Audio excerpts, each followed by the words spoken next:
Hey guys, I see a couple of you here, one of you here. Hi, hi, hi. I panicked for a minute because it said that I couldn't share my screen and I was freaking out, but then I figured out that I can now, so we're good. Hey, Silence. Hey, Maddie. Glad you guys are here. Today is going to be very, very basic, but everybody can use a refresher course. Like I teach this 20 times a week and I still can use a refresher course when I get out there in front of a unit. But while we're waiting for people to join, I'll tell a little story about this morning. So this morning, the other day, I saw a post in a local group, and this guy was like, "Why is my Mitsubishi mini split puffing steam and snow out of it only on the coldest days?" I'm like, "Huh." Like, let's see the video. And I mean, it's like a 10-foot shot of snow and ice. And I'm like, that's not supposed to do that. So I go there today. Finally, he's in Massachusetts. It's his second home that's up here. So I go and I check him out. And as I'm standing in front of the unit, when it turns on, I'm getting hit in the face with water, like straight water. So I look up. Sure enough, hi Danny. Sure enough, the water was dripping off the roof from the snow melt right onto the top of the units, and it hits in just the right way that it gets completely covers the fan, almost like the water running down almost completely covers the fan. So the fan is throwing the water out of it. So then when it's -2 degrees, it starts up and it throws water. Well, normally the inside of the unit would be the same temperature or a little bit warmer than the outside air, right? But one of the two units, the one that was doing it, takes maybe 2 seconds longer to trip the reversing valve after it turns on the compressor.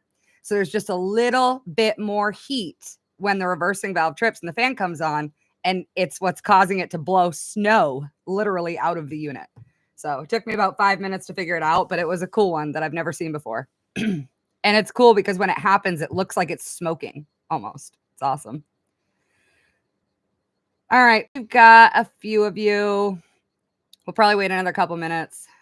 Maddie, the HVAC doctor, says, time to install one of those snow guards that Ben Thompson installs on his units. I want to get some of those. Those are awesome. I told him to so he had said, he's like, it's funny you say that because that makes a lot of sense. He said, somebody said, one of the contractors had told me when I was doing the build that I need to put a gutter up above those. And I said, well, he probably said that to protect your jackets because everybody knows those mini split jackets are nothing special. Once the paint chips off, those things will rust immediately. So I was like, yeah, definitely put up a gutter and that will stop it from being so much snow. But because that unit does take an extra 2 to 3 seconds to trip the reversing valve, you're still going to see water vapor because it's still hotter than the air. But it was a pretty cool physics lesson that I got to teach this morning. I was pretty happy about it. It was one of those where like nobody wanted to touch it. He had called like 10 different contractors. The installing contractor literally told him, I don't service and I don't know how to work on Mitsubishi. So that's what we're working with here. And then he asked like a whole group of contractors and they all said, I don't know what that is, man. I don't feel comfortable coming to look at it. He talked to a couple of contractors like via text who wanted to take the job, obviously. But then once he sent them the video, they're like, I don't know what that could be. And I'm not touching that thing. Like, I don't know. And I literally got there and it took 2 seconds, but I had reached out to him and I said, look, I'd love to get my hands on this. Like, I want to make this a training experience. So he let me, and I didn't charge him for figuring it out this morning. I was like, you're good. And he's like, okay, well, you can take the service contract then. So I took it. Built-in outdoor humidifier. Yes, Danny, exactly. That's what's happening. It's humidifying the air outside the units. All right, so today we're going to talk about the basic refrigeration cycle. So I normally only teach this class to brand new green techs, either still getting their EPA or have just come out of SkillCat with their EPA. But I decided to, on a whim, teach this class to my lead techs at Van Hook Services in New York. And when I did, I found something valuable out. And that is that a lot of experienced technicians do not understand what is happening inside the unit. They don't understand why refrigeration works and how it works. And the reason for that, I think, and in my research that I've done to try to get statistics up about this and try to make this more of a part of trade school. So I think a lot of it is a lot of installers move over to service, right? So like when they want to advance in their career, they're moving to service. when they're an installer, nobody takes the time to license them or to teach them what's going on. You go there, you put the pieces together, you do the mechanical part of it, and that's it. You never have to troubleshoot. You never have to charge a unit. There's startup techs everywhere, right? So I think that that is probably the main culprit based on the research that I've done. But then also, trade schools really get a bad rap, and that's because they don't have a lot of time with the students, right? So if you've got 6 weeks or even 14 weeks, some programs are longer, even 14 weeks, you don't have enough time to go over every aspect of HVAC and refrigeration, right? Like, there's not enough time in the world, but there's really not enough time in 6 to 14 weeks. So they just end up skipping over kind of the stuff that you'd think they need to know the most. So then I get the option to teach it to a whole bunch of people, which makes me really happy. So this video will be part of next month's training, which is going to be on mini splits. Again, we did one monthly training on mini splits, but I've come across so much more information recently. I'm just going to share my screen so that you guys know in case something funky happens. It was an accident.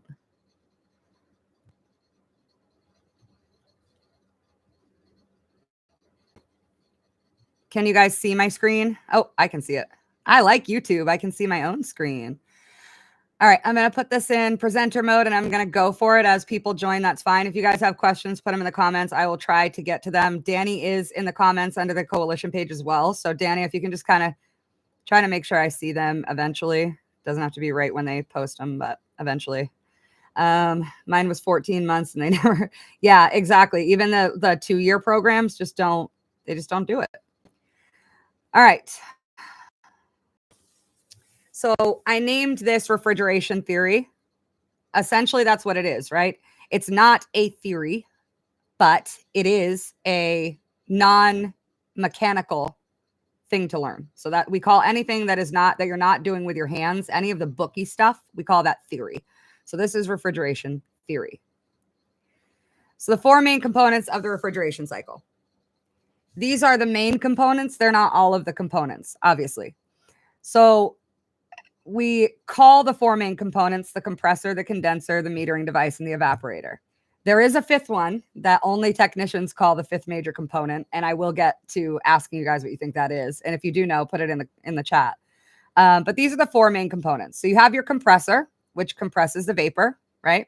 You have the outdoor coil, the condenser coil, and that is condensing, just what it says. The evaporator is evaporating, just what it says. And the metering device is metering. It is essentially, if you think about how a transformer steps down power, the metering device is stepping down refrigerant flow. And it's doing that based on call, based on needs, right? And so that's why those are our 4 main components.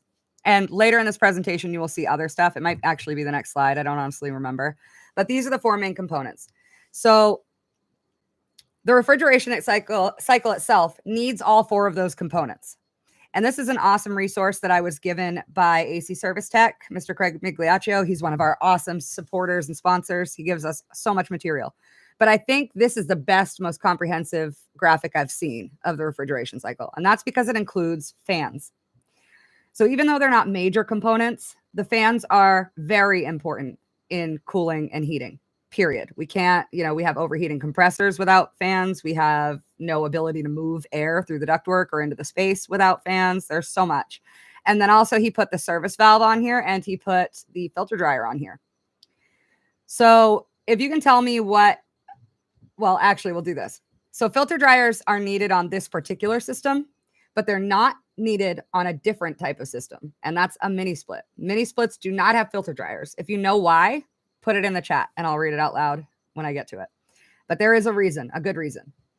So this is what we think of when we think of the refrigeration cycle. It is a cycle. It's a closed loop, right?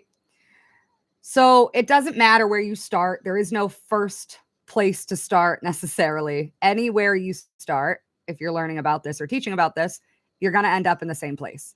Okay. So what I like to do is start at the compressor just because it's smack dab in the middle and it's a very important component. So from the compressor, we have high pressure, high temperature vapor leaving the compressor.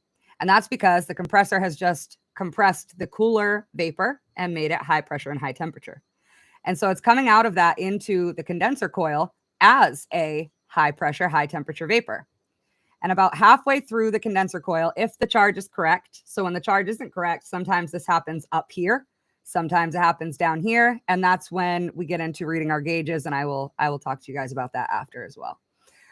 But about halfway through, we change phase, and we change from a high pressure, high temperature vapor to a high pressure, high temperature liquid. So even though it's changing phase, it's still at the same high temperature output, right? And then as you can see, it doesn't do it all at once. We still have a mix of vapor and liquid about 3/4 of the way down. And then it'll come through our liquid service valve, which is just an open valve, does nothing, absolutely nothing, which is why we don't call it a component. It's just here. This is where we would hook our gauges up, right? And the flow goes down here through the filter dryer and then into the metering device. And this is our liquid line. So those of you who are new to hooking up gauges, what we're looking at here, because they aren't different sizes like they will be on the systems you're working on, this is our liquid line, okay? So then it comes through the metering device. The metering device drops the temperature and the pressure. That's its whole job, right? Is to drop the temperature and the pressure of the refrigerant so that the correct amount will flow through the piping. So when it goes into the metering device, you can see very clearly that there is no vapor in this line, in the liquid line. When it comes through the metering device, it still comes out a liquid, but we've got about 20% vapor. And there's a reason for that we will get to. But we've got about 20% vapor, 80% liquid coming into the evaporator coil. And then again, as we can clearly see, we have phase change. So phase change happens about a little bit sooner on the evaporator, but it really doesn't matter because total phase change, right, which is our saturation of vapor, happens about the same time. And then it comes out of the evaporator, right? So we're at the same time across the evaporator, we're blowing air. So this phase change that's happening within the evaporator coil is physically blowing out cool conditioned air out of the unit. And then as we leave the evaporator coil, we are a low pressure, low temperature vapor. We come through our, maybe we have a suction port, maybe we don't. But we come back through our second valve and then back into the compressor as a low pressure, low temperature vapor. So the only place really that we have to make sure it's only vapor is the compressor. And a lot of people think of the compressor as a pump. It's not a pump. It doesn't pump liquid. All it does is compress vapor. And you can't compress liquid. And because of that, if we have too much liquid, if we have liquid coming in from the evaporator to the compressor, we're slugging our compressor. That's what that's called. We have liquid flood back. And if we have liquid flood back to our compressor, we're going to have acidic refrigerant. We're going to have copper plating. We're going to have a burnt out compressor eventually. And that's because the compressor cannot condense liquid. And then again, it starts the exact same process over and over and over until the space is conditioned. So this is the most important slide on this. But I just want you to remember one simple trick. And this is what I teach all of my technicians, all my whole company technicians, everything. If you can look at this picture as two sides of a system, right? On your digital gauges, let me break stuff first. On your digital gauges, you can look at this as two sides of a system. So you know that if you're looking at this side, you're looking at your liquid side. You know, if you're looking at this side, you're looking at your suction side. And if you can always picture this picture when you look at your gauges, you can't go wrong. You'll understand what your saturation, vapor saturation is. That's what's happening within the coil. You'll understand what your liquid saturation is. That's what's happening within this coil. If you can look at your gauges as two sides of one system, you cannot go wrong when you're trying to read them. And that is a skill that a lot of people were never taught. And it doesn't matter if you're in this field for a year or 50 years. A lot of people don't understand that it's as easy as that. All right, moving on. If you have questions about this slide, about anything we talked about, just put them in the chat. I'm not actively looking at the chat right now because I'm on the slideshow because it's easier to see. But I will get to all of it. And Dana, if you can just kind of keep a tally, that'd be great. All right, so let's have a little HVAC trivia time, shall we? You know you weren't getting out of this without one. So phase change. In what two components does the refrigerant change phase?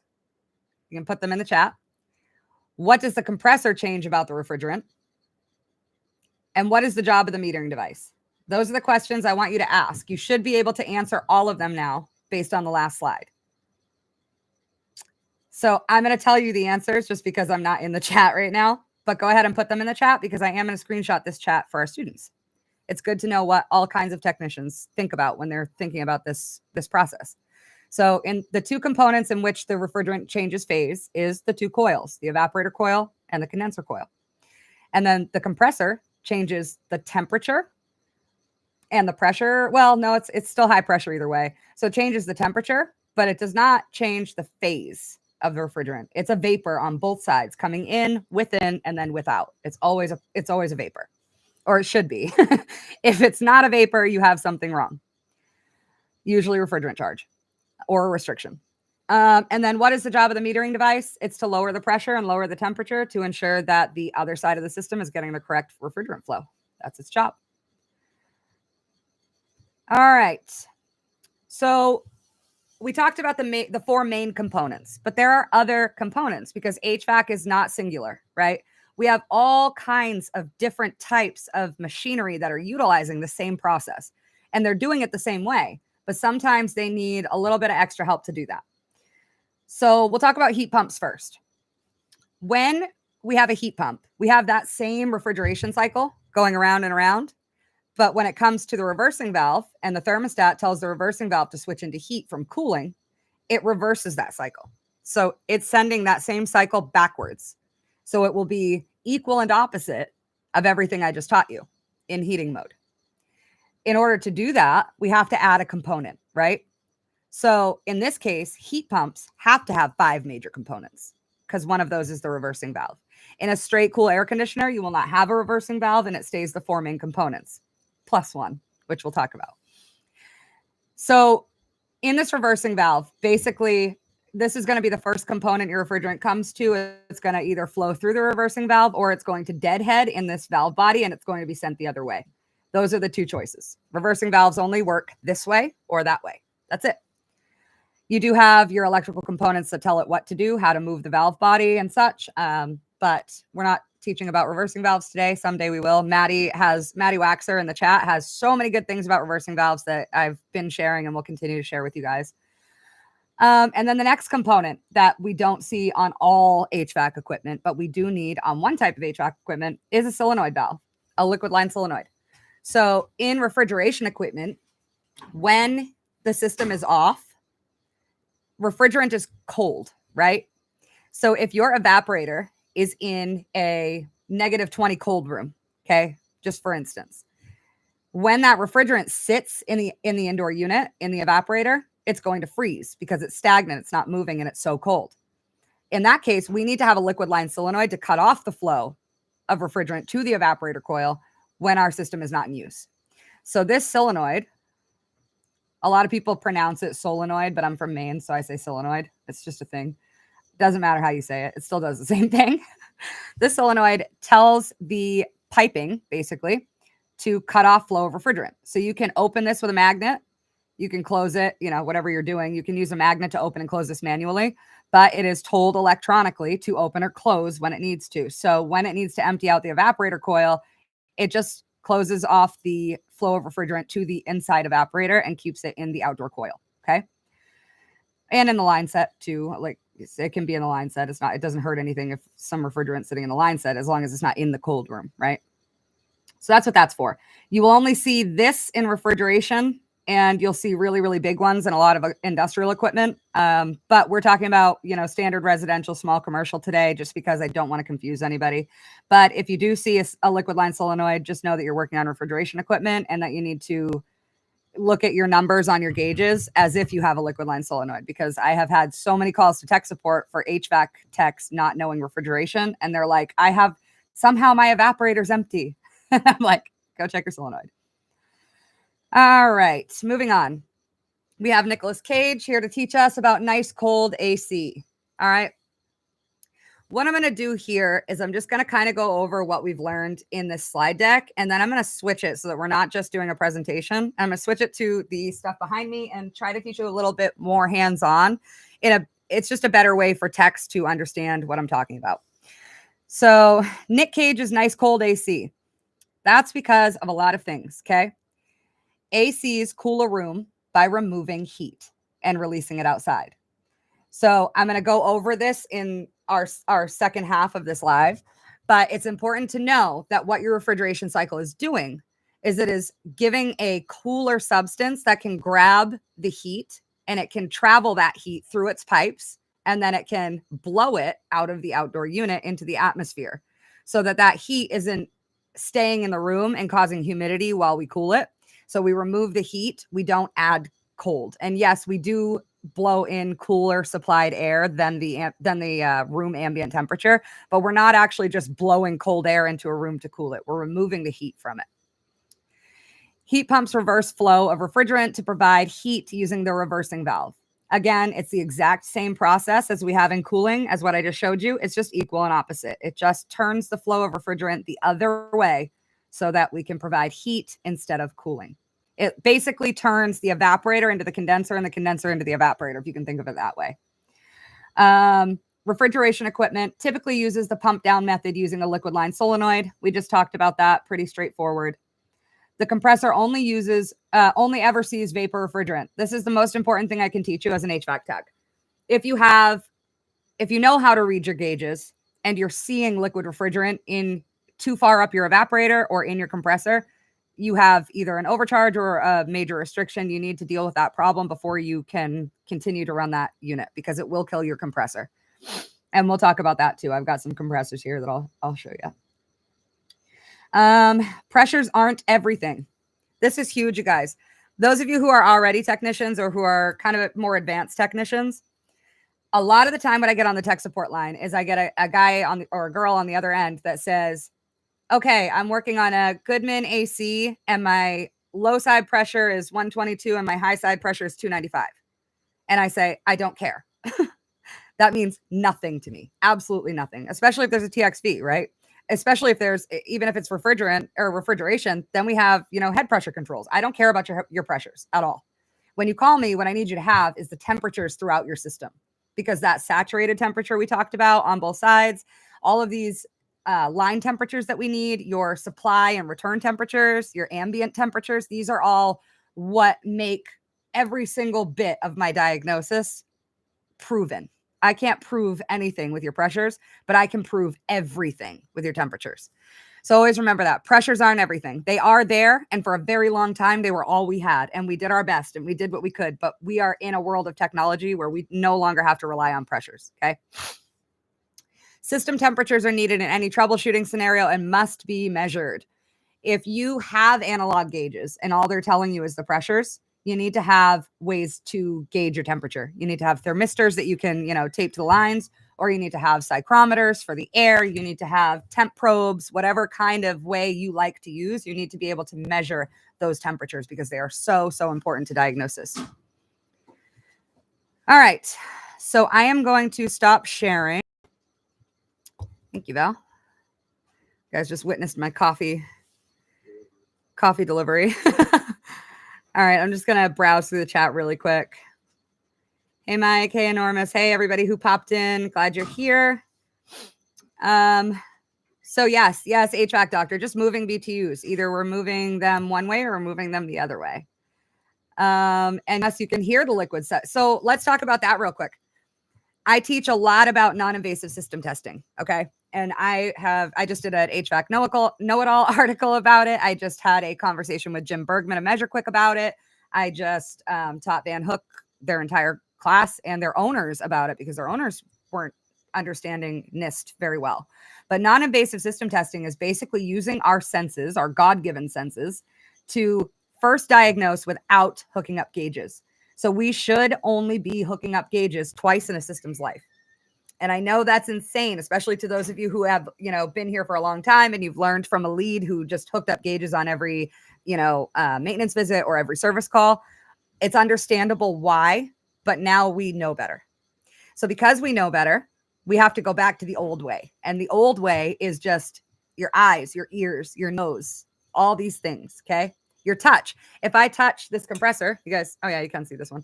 If I touch the top of this compressor and it's hot, and then I CSR it and I have 2 OLs, I didn't need to CSR it and find 2 OLs to know that that was an overload, right? I can tell just by putting my hand on it. It shouldn't be burning me, right? Especially if it's off and it's burning me, right? Or as Gary puts it, the HVACR, 6 cents. Yes, exactly. And this is what Gary and I have been talking about when it comes to NIST testing. So things like that, stupid things like that, that just save you so much time and so much effort, but also they save the system from releasing refrigerant. So if I hook up these, so I've got my little R22 bottle here from Hometown Heating and Cooling, but Jimmy, HVAC teacher who did our first episode in this series, sent me this. So if I hook up these long ASS hoses, right, to a tiny refrigeration unit, say a reach-in cooler, right? Say the charge is only ounces or grams if you get to, R290 in these A2L refrigerants, you will end up with grams in your hose and now your system is empty. But even if I'm not hooking to a small refrigeration unit with these, I'm still pulling refrigerant from a system. And yes, you can use the suction side to pull back everything out of your gauges. It still is not, it's still going to take refrigerant out of the system. There's no way that it can go through your entire manifold, through your hose and not remove anything from the system. So the best thing we can do is non-invasive system testing. And I'm going to teach you how to do that. Because the pressures don't matter so much, and it's the temperatures that do, you can actually tell everything you can tell from this other than the pressures, right? We can't tell the pressures without our gauges, but we can tell everything else from just temperature, just thermistors of some sort, any type of thermometer you want to use. So knowing that, we now know that we don't need to hook up gauges, right? Yes, you still have about 2 ounces left in the hoses. That is the statistical amount that they say after you sucked out your gauges, you still have left in them. And so that's only if you do suck out your gauges. What if you don't? Yes, HVAC doctor, probes and anti-blowback adapters are the next best option. They are the best option, period. I use probes. A lot of people are still on manifold. It's okay if you are. I know they're expensive. If you have the option, switch to probes, wireless probes, because they have the anti-blowback adapters. You literally will barely hear a psst when you hook up your gauges with those. They can't remove refrigerant from the unit. They don't have hoses. That is the best way to go. But if we do have to use manifolds, we also need to know how often to hook up, because you really should not have to at all. Okay. So I'm going to teach you that about where we take our temperature testing and all of our measurements that we need. We're going to talk about that. But for right now, I just want to go through the chat. If anybody has any questions, if anybody wants to add anything, please do. Sorry, I'm late. Hi, Mike. Hi, Lance. Changes from liquid to vapor. Yes, exactly. HVAC doctor says, don't give me pressures. I need SST and SCT, 100%. Pressures just don't tell us much, you guys. And so a lot of the guys that call my tech support line, they're giving me their pressures because it's what their boss would want or what their lead would want. And the only reason that they're giving me their pressures is because they think I can tell that it's low from that. Can I tell if this thing needs refrigerant or not? It's a yes or no question. How often in HVAC is the answer yes or no? Think about that. Very, very seldom. Okay. So when they give me their pressures and say they have a low side and a high side, I don't actually know that it's low, right? I don't actually know anything. I know something is going on in the system that's causing that, but it does not tell me if it needs a shot of refrigerant or not. So remember that when you're calling tech support, if you're calling my line, if you're calling anybody's line, it's the same with manufacturer tech support. They're not able to tell you much just based on your pressures. So what I want you to do is, before you have to call tech support, so let me back up. Our tech support line is a training tech support line. So we have a lot of people who are getting a lack of training at their job place, right? So they're not just calling us because I've worked on this system for the last 3 hours and I don't know what's going on. It's really racking my brain. They're calling because in a lot of cases, they don't know what to test or how to test it in order to find out what's wrong with the system. So we're bringing it back even further at that point, and we're providing initial training as well over a tech support line. So what I want you to do is, before you call my tech support line, it's okay if you don't know how to diagnose that unit. That's 100% fine with me. I will teach you. But what I do need you to do is gather the information that we need. So take your temp clamps here and you hook them up. I can't tell you how many people use these gauges and they hook up their lines, but they don't hook up their temp clamps that come with the gauges. In that case, I know nothing about what's going on at all, period. So hook up your temp clamps and take a picture, take a screenshot of your job link or your Measure Quick, whatever you're using, and let me know what's going on with the system when you call me. What I don't like is when you give me your pressures and you have no idea what your temperatures are, because then I have to back up and teach you all of this, but on site while customers are watching. That's not a lot of fun. And of course, if you're ever not with a unit and you need help, you want to train on something, you can always call the tech support line, and either Jimmy, Ryan, I, or Val, or Matt Grammarian, Matt Showers, we will all walk you through it. We also do have experts, like we have the HVAC doctor if you're on an Aeon unit and you're having trouble. I'm going to move you guys so you can see this better, so just bear with me for 1 second. Rashir spared no expense for my awesome setup here, but as all of you know who are here, I am not the best at such things. So let's see. It's crooked, but you can kind of see it. That's a little better. All right, I'm going to just pull this straight out, guys. I don't know. I can't really get this to a point where they can see it very well, but I'm going to do it anyway. Sorry, guys. I'm just talking to Val in the background. Okay. Well, I mean, there's a little bit of a glare. Let's move the light up a little. Good enough. All right. So, sorry, I got compressor boxes everywhere. I've been teaching CSR testing in my Van Hook class this week. So just compressors and boxes everywhere. All right. Lift that a little. Okay. So here we have the heat pump, refrigeration cycle, and heating. And this is not normally what I would start with, but I'm going to start with it because it's what a lot of you are seeing right now. You know, most of the country is under 30 degrees the last week. And next week, well, this coming week, every single one of us are getting hit with either close to or negative temperatures. So this is the system that it's going to be using at this moment. You're not going to be going into many places that are still cooling unless you're, you know, Arizona or South America, or you have a weed grow situation, which I do a lot of. If you do have that situation, just call me and I'll walk you through. But this is in heating. So in this case, we have a air handler and we have a condenser. Okay. But you're all seeing all these extra parts.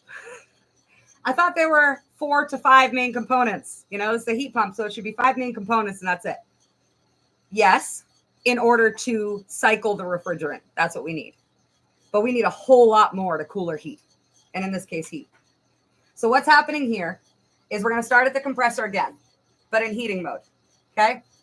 In this case, we'll go, I guess I'll start at the inlet, okay? Because this one's set up a little bit different, but that's good because I want to show you different. This is a scroll compressor with an accumulator, and we'll talk about what an accumulator is in just a minute. But the inlet is coming in as a low pressure, low temperature vapor, okay? And it's leaving as a high pressure, high temperature vapor. And then the first component that it touches is the reversing valve. This is a heat pump in heating, remember. So this is our reversing valve right here, if you can't see it super well. So the reversing valve is situated, the internal valve body is situated so that the refrigerant will flow in the right direction in order to make heat instead of cool. So it comes out of the reversing valve as a high pressure, high temperature vapor. Again, this reversing valve is doing nothing but move our refrigerant. It's not changing the state of our refrigerant at all, let alone the phase. So then it comes out through our access port. Notice this is not our liquid line, you guys. This is our suction line. So in heating, our suction line is the hot one and our liquid line is the cooler one. It's not much cooler, but cooler, okay? All of the cold part is actually happening in the condenser, as you can see by this picture. This is the part that a lot of people don't understand when they're troubleshooting heat pumps and heating, is that I really shouldn't have cold temps anywhere except in here. So it's coming out the suction line, up into our air handler, up into, now it's still our evaporator coil, but we're just going to call it our indoor coil at this moment. I love how Craig calls it our indoor condenser coil, just to confuse us all a little bit more. But it's coming into our indoor coil. Here's our TXV up here, and here's our bulb situated on the suction line. It's even taped off really nice. You can see it if you zoom in. So then we have our TXV bulb, which is sensing. It's a sensing bulb. So it senses whether or not it needs to do its job, right? So we're still a high pressure, high temperature vapor as we move into the evaporator coil. It's no longer evaporating though, just remember that. I'll do what Craig does and I'll call it our indoor condenser coil. And then halfway through the coil, we have what happening again, you guys? Put it in the chat. What's happening to our refrigerant? Yes, this is a Ty Brannaman training hand. This is not the one he gave me in Florida, but this is a new one that I got. That's the Misfits of HVAC edition. It actually even says it. Oh yeah, my camera's here now. Misfits of HVAC edition. What is happening in the coil? It is changing phase. Again, it's changing phase. In the coils, that is the job. That is what's happening. Where in the coil it's happening depends on whether your refrigerant charge is correct or not. But for this instance, it is. And it's happening about halfway through, and then we're saturated about 3/4 of the way out. So here, right here, is where our refrigerant is saturated as a liquid. So that's going to be your liquid saturation temperature, right? At which temperature does our refrigerant turn into a liquid? And then anything after that, we'll talk about in just a minute. Then after we come out of the evaporator, which is now the condenser, we're hitting our TXV, our metering device. Okay? It's inactive. Another thing a lot of people don't know about a heat pump in heating mode. Our metering device is inactive. It's doing nothing. Okay? All it's doing is passing the correct, making the tubing, the piping smaller, and it's passing the correct amount of refrigerant, but it is not changing it in phase. Pretty crazy. It's not changing the temperature at all. So then it's going to come down. Oh, actually, I think we're labeled. Yeah. So we have our capillary tube labeled. It's actually called the TXV external equalization line. It's just a capillary tube. It makes sure that the internals of this valve body are equalized. Okay. So we come out of the TXV down to our biflow filter dryer. So this one is called a biflow filter dryer because it can go either way. It's not directional.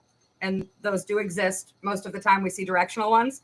But on a heat pump, you need to have a biflow, right? Because the refrigerant could be moving either way. It could be going this way for cooling or going this way for heating. We don't know. So we need to have something that can handle both at that point. Yes, changing phase from a hot gas to a liquid. Exactly. All right. So then direction of flow is going back to the condenser, okay, down our liquid line. Going through our liquid service valve, again, not doing anything. But then we have a piston in the outdoor unit. Double metering devices? Oh my God, lose your minds. Why are there double metering devices? Because the flow of refrigerant changes. So in cooling, we need this one. In heating, we need this one. We have dualies. It's okay. It doesn't matter because this one is inactive in heating. It's not doing anything other than passing refrigerant through. So now we hit our piston metering device. This one is active in heating. So what's happening?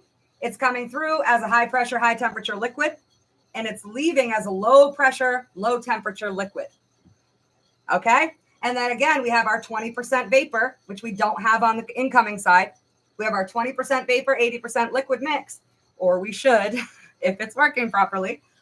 And then in the middle of the coil, we're turning back into a low pressure, low temperature vapor.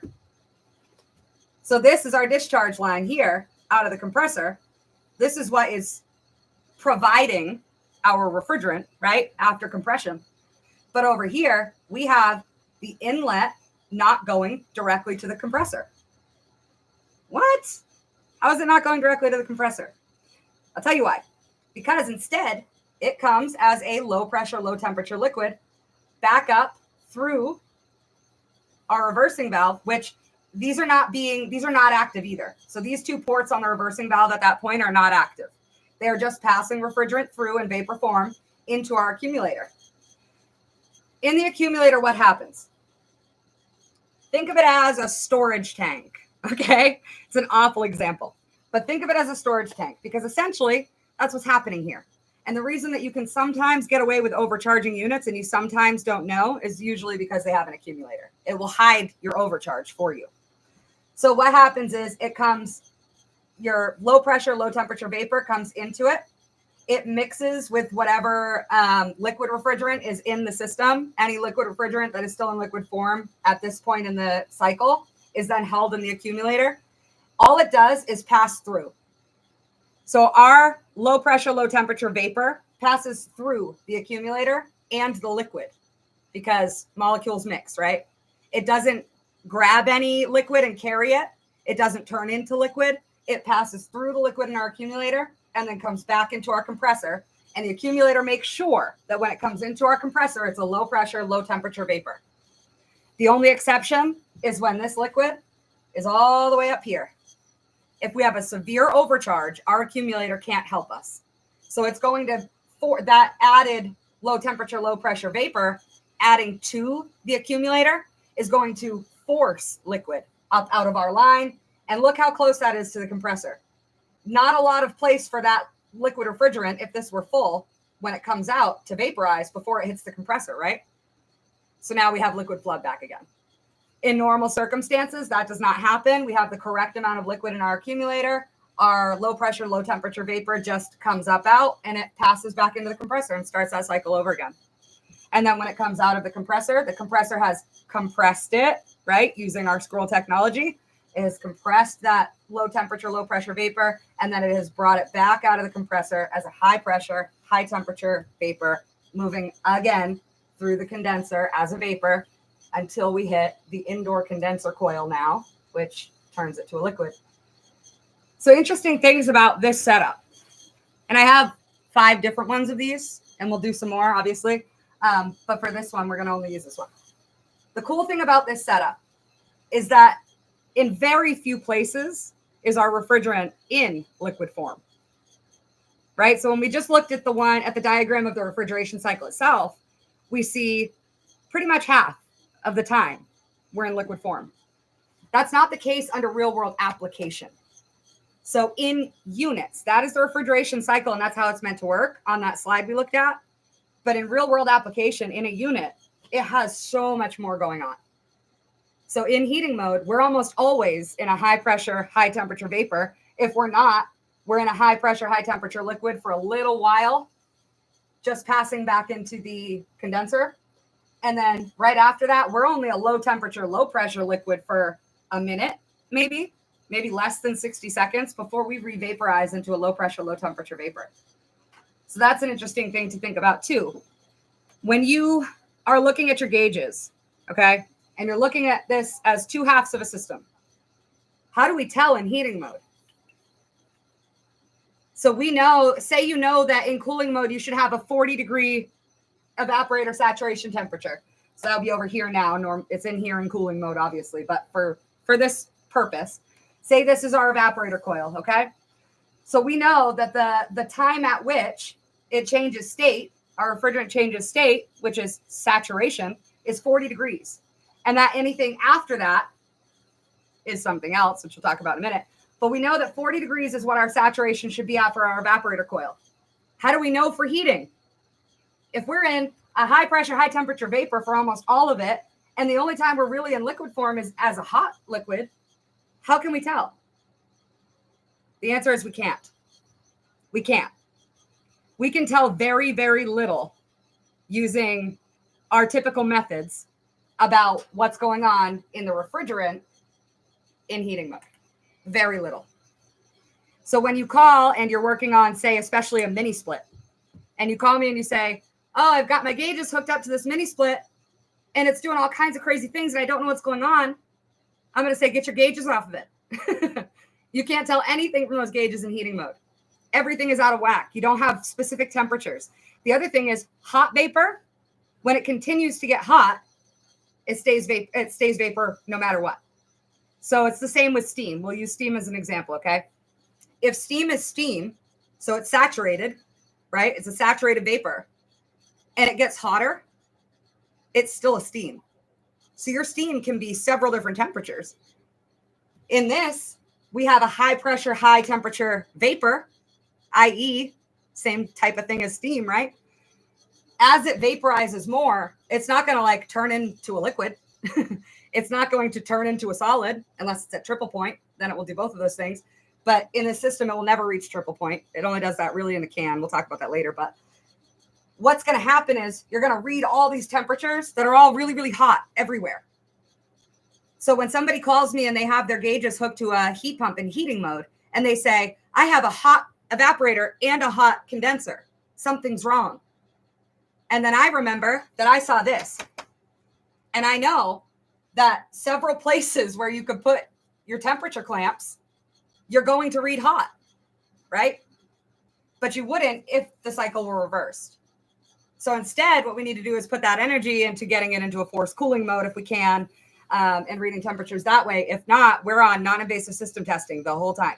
And it works. It works really well, actually. It also forces us not to put so much stock in our gauges because we need to be good technicians too. To be a good technician, you need to know how to non-invasively check your system. So any questions about this part yet? I'm going to move you guys back here so we can discuss. Just going to move my cameras and stuff again. One sec. Okay. Any questions about what's behind me? Let me look in the chat here. Yeah, so this one is not Ty's hand, unfortunately. Ty gave me a pink one, which I use for teaching all my companies. It's over there. It has its own holder and everything on my desk. We have, think of an accumulator as an extra safety device for the compressor. Absolutely. So the compressor has its own safety device in it, right? Which is thermal overload. But that's really all we got other than safety switches on the unit itself. So the accumulator just gives us a little bit of leeway so that we don't have a transcritical charge, right? Like a lot of smaller refrigeration units would.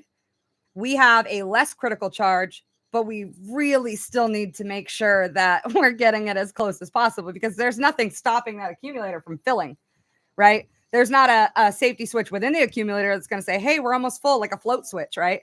It's not going to say we're almost full, shut down, shut down, shut down. It's just going to continue to fill. And then it's going to eventually bleed back into our compressor. We now have liquid flood back and a junk compressor. And yes, there is a lot more to an accumulator than just being a storage device. It is a safety mechanism, yes. But it's really hard for me to do metaphors. It's just really, I'm not good at that. Okay, so now I want to talk about what happens when our refrigeration cycle is not complete or if it's not correct, okay? So what happens if we do have liquid flood back? What happens to our compressor? I will pull this one over a little bit here because the other one is, well, actually, I kind of want the scroll one. Hold on, guys. I'm going to give you the scroll compressor. It's just really heavy. Luckily, I'm a beast. Beast mode. I danced with a compressor once, and it was not a good idea. I dropped a brand new compressor on the ground. Luckily, it still worked after, and I had to warranty it instead of the manufacturer. I was very new, though, in my defense. Yes, HVAC doctor. Compressors have never died of old age in the history of forever. They're murdered. They're notoriously murdered. They're serial murdered, okay? This compressor is a mechanical device with moving parts, right? And there are some refrigerant cycles that don't use mechanical compressors that are no moving parts, like ammonia absorption, right? An ammonia absorption chiller isn't going to have a compressor with moving parts. But this one does. So in this one, we have to have a whole bunch of mechanical things happening in order to compress a vapor, okay? We can tell a lot about what's going on there using something that is not gauges, but is equally important, and that's called a multimeter, okay? I know a lot of you younger ones, you newer ones are going to be like, we're not using a multimeter to see what's going on with refrigerant. That's crazy. I'm here to tell you it's not crazy, and what's crazy is to think it's not a thing.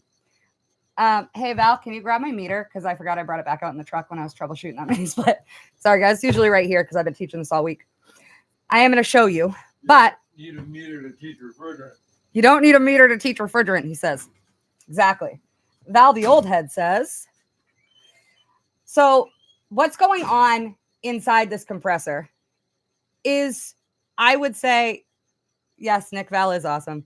I would say is a critical situation. Even though we don't have as critical a charge on this as some refrigeration equipment, it still is critical. If you undercharge a unit, it will not run correctly. You will have, service calls, lots of things will happen. You'll have icing up, lots of things happen from low refrigerant charge. But the one that is the killer, the murderer, is high refrigerant charge or restriction, because it behaves the same way, whether we're restricted or we are overcharged. So what happens within this compressor when liquid comes into it? Maddie, I know you can put a couple of things maybe in the chat just to kind of start them off. So inside this compressor, first of all, we have a terminal on the outside, right? That means there's electrical shit going on, right? If there's electrical shit going on, this is a hermetic compressor. I can't see it. I can't peek my little eye in my little pipe and see it, right? So I need a way to see inside that compressor. Yes, it will. It will. You will, and I'm going to talk about that too, Maddie. An undercharge will murder a compressor as well, just slower. What I'm talking about right now is how quickly you can murder a compressor, okay? And you will be amazed how quickly this can happen. So inside, there's electrical shit happening, which means wiring, which means insulation, which means all kinds of things, right? So if I have liquid flood back to my compressor, say it's been overcharged for 3 years, and it's never had a safety trip, it's never had anything like that happen or a service call on it, it's just kind of always not really kept up really well. It's instead of, 120 degree supply air, I sometimes get 80, I sometimes get 70, I sometimes get 90 if I'm lucky on a really warm day. So I'm not coming to this unit and hooking up my gauges going, oh my God, something's wrong, I got to figure it out. They don't have, the cooling or heating that they need. So nobody checks, right? And on maintenance, they want to know, is it heating or cooling, right? We'll talk about heating for now. Is it heating? So if it is heating, and say it's 20 degrees or 30 degrees outside and they're getting 80 degree supply air, a normal technician will be like, okay, that's fine. It's not fine. It's not fine. There's lots of reasons for it, but I'm going to talk about one. And one of them is an overcharge. Yes, less than a couple of days. So Maddie says in the chat, overcharge can smash a scroll in less than a couple of days, depending on how much flood back or slugging there is. So I'm going to talk about moderate flood back, okay? Because it's the most common type. A lot of people aren't, jacking a bunch of pounds of refrigerant extra into an accumulator, an accumulator lead compressor. So we'll talk about moderate overcharge. So just what you could accidentally do if you don't know what you're doing, right? And what happens is you're now trying to compress liquid. The parts inside this cannot do that. And not only can't they do that, but it actually creates a third substance. It doesn't create a superheated liquid and then pump it back out. It creates acid, pure acid. And it mixes that acid with the refrigerant that's coming into it. So when the refrigerant comes into our compressor, it goes down through our mechanical moving parts, right, that are made of their own substances. And there's acid within that compressor and acid within the accumulator. It's acidicizing, or I don't know, I just made that up. It's making acid out of our refrigerant. Well, does our refrigerant stay here in the compressor? No, it's a cycle. It continues and continues and continues. So now we have acid in, we're going to go to meg meters in just a minute, Jimmy. So now it has acid in every single component. You have acid in your TXV. You have acid in your piston. You have acid all through your accumulator. Your reversing valve has acid in it. Every single piece of this has acid in it. But the most dangerous one is this one. When this one has acid in it, what do you think acid would do if you dripped acid on a insulated wire? What do you think that would do? The acid would eat that, right? It would eat the plastic. That's what acid does. It eats through anything it touches. Okay. So if we have insulation within this compressor, we now don't, or we don't have as much, right? So then over time, the acid is just running through. It's still heating and cooling, just not very well, right? And it's still going through and going through and going through and going through. And then one day, the breaker trips, our disconnect trips. Well, that's odd. It's run for 5 years. We'll say 3 years just for this purpose, okay? It won't last 5 years if this is happening. So boom, we've tripped the breaker. Now we need to run a test, right? If I see a trip disconnect, I'm immediately going to the compressor just because it's the biggest component that's going to cause that, right? And so I'm going to test for resistance. So I'm going to take my multimeter and we're going to go over an hour by a little bit, you guys. You don't have to stay if you don't want to. So we're going to take our multimeter and we're going to make sure that it's in resistance, that it's reading resistance, okay? So now I'm reading resistance. Now I need to know what's going on in my compressor. So I need to know if all of my terminals are good or if any of them have gone to ground, okay? I need to know if I have any open lines within my compressor. Well, I don't have a crystal ball to see inside this compressor. All I have is a meter. You know, I'm not going to hook my gauges directly to the compressor and see what's going on with it. All I have is a meter. But that's enough because I can go one terminal to the next, and I've got a 1.2. I have 1.2 ohms of resistance, okay? Then I can go to the next terminal and to the next. And now I've got 1.6 ohms of resistance, okay? And then I can go to the last one, my start run, and I've got 3.1 ohms of resistance. So my compressor is good.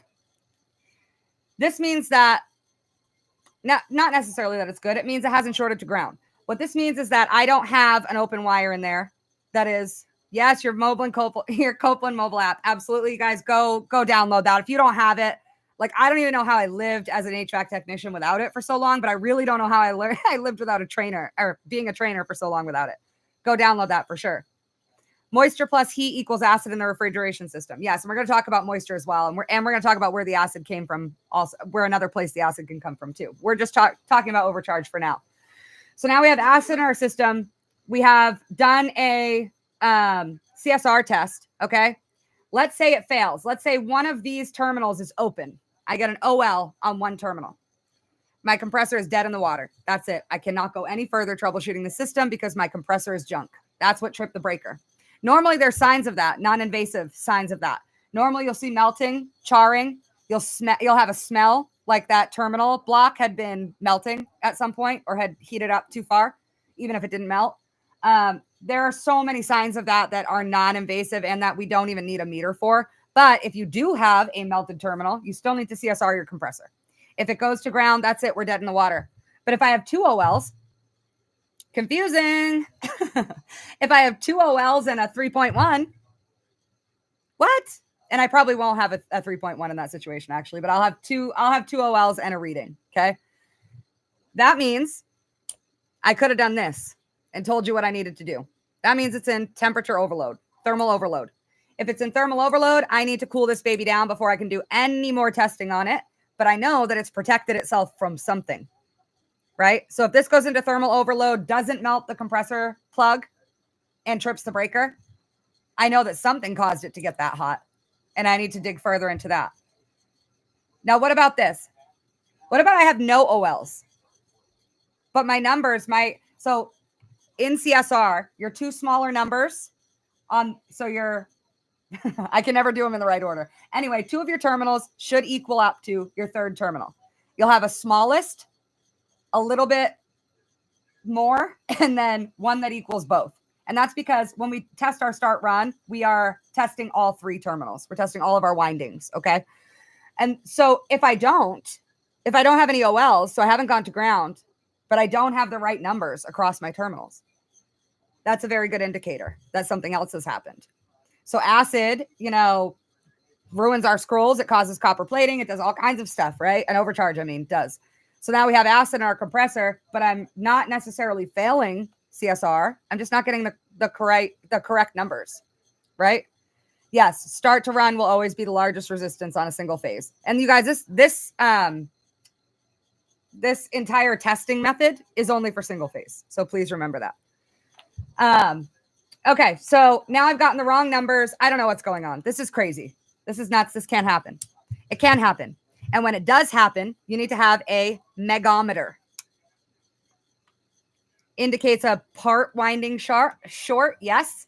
It can indicate all kinds of things. It can also indicate that the insulation did not pass, right? May not be reading to ground, but the insulation did not pass. So when you have a situation like that, you need to test with a megometer, a megger, and you need to see how much resistance you're getting with that. And I will do a separate class on that because we're already at time. My point is moisture. Okay. So moisture, say that I never did an evacuation on this system. You know, Mr. Oldhead Joe came and sweat, purged, and rolled, baby, as Fat Cheeto would say. Okay. And so he dumped the charge. He never pulled an evacuation. That leaves all kinds of non-condensables and moisture in my system, right? And when moisture heats up, cools down, heats up, cools down, it condenses. Has to, right? So when that happens within the compressor, because that's everything that is in the system is now in the compressor, no matter what, you can't avoid it, okay? So if that moisture was in my system and it moved through that cycle many, many times to leave all of that water, all that moisture in my compressor. And then inside I have acidic refrigerant.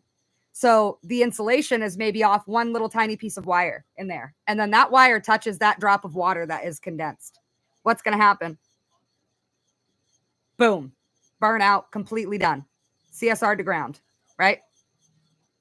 So moisture and overcharge are the two biggest serial killers of compressors. Obviously, you can kill them other ways. You can wire it wrong. You can make it run backwards by switching your herms, right, on your capacitor. You can do all kinds of things to murder a compressor. But the two most common are the two less seen. They're the ones that are hiding in plain sight.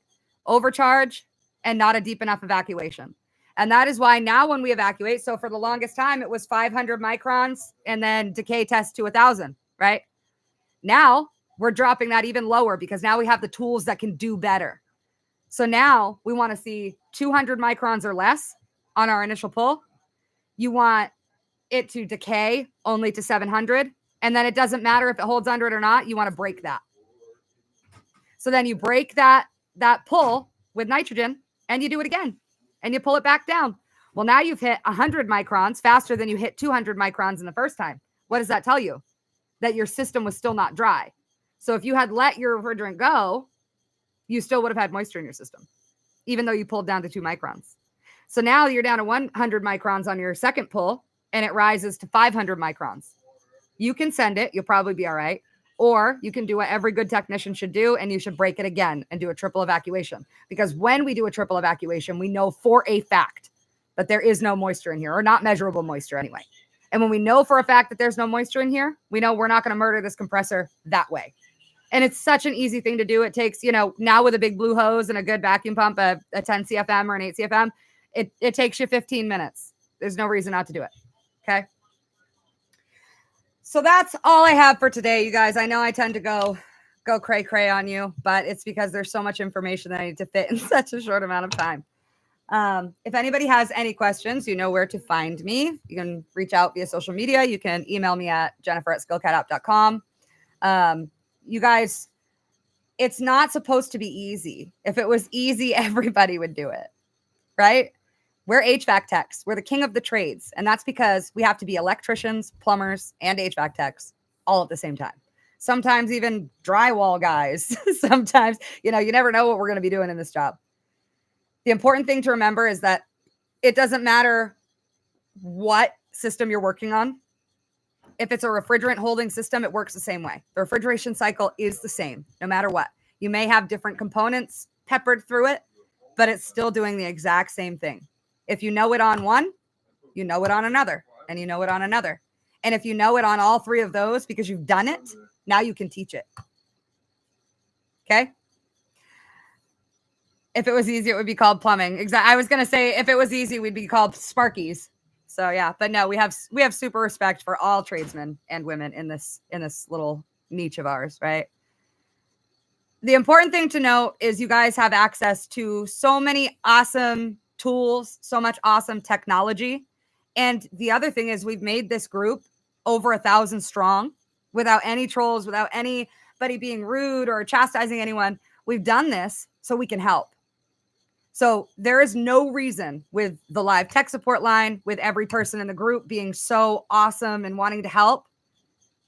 There's no reason for you to be stuck on a system, not know what to do, and do the wrong thing. Because we've made it so you always have someone to ask, right? Pick up the phone, send a text message, whatever you got to do. Get help when you need it.